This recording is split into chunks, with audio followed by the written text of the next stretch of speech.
পান্ডুয়ায় দ্বারবাসিনী পঞ্চায়েতে বিক্ষোভ। ছবি দেখাচ্ছি আপনাদের। পঞ্চায়েত প্রধানকে আটকে রেখে সেখানে বিক্ষোভ। প্রধানের বিরুদ্ধে দুর্নীতি সহ একাধিক অভিযোগ। প্রধানকে ঘিরেই বিক্ষোভ পঞ্চায়েত সদস্যদের একাংশের। বিক্ষোভ দেখান গ্রামবাসীরাও। মহকুমা শাসক ও বিডিওর পরিদর্শনের পর ক্ষোভ বাড়তে থাকে। অভিযোগ অস্বীকার পঞ্চায়েত প্রধানের।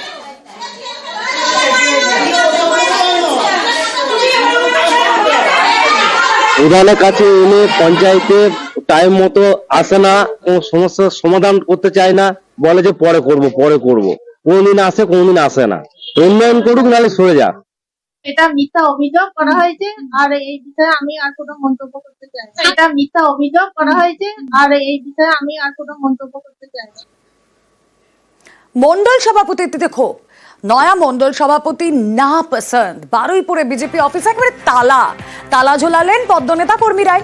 সভাপতি নির্বাচনে অস্বচ্ছতার অভিযোগ, পদক্ষেপ না করলে বৃহত্তর আন্দোলনের হুমকি। মন্ডল প্রেসিডেন্ট নির্বাচিত না করা হয়, আগামী দিনে আমরা এখানে আগুন জ্বালিয়ে বিক্ষোভ করব, তাতে কিন্তু রক্তের বন্যা বইয়ে দেবো। আমরা কিন্তু কোনো ভয় করি না। সঠিকভাবে লড়াই হোক, আমরা কিছু করবো না। আমরা সবাইকে মেনে নেব, একসঙ্গে দল করবো, কিন্তু সঠিকভাবেই কিন্তু জনপ্রতিনিধি নির্বাচন করতে হবে, মন্ডল প্রেসিডেন্ট নির্বাচিত করতে হবে। এইভাবে করে কিন্তু আমরা আন্দোলন কিন্তু এখানেই শেষ করে দিতে পারবো না। মূলত অভিযোগটা আপনাদের মূলত অভিযোগ মন্ডল প্রেসিডেন্ট এইভাবে অবৈধভাবে মন্ডল প্রেসিডেন্ট আমরা মেনে নেব না। আগামী দিনে বিগত দিনে নেইনি, আগামী দিনেও আমরা মেনে নেব না।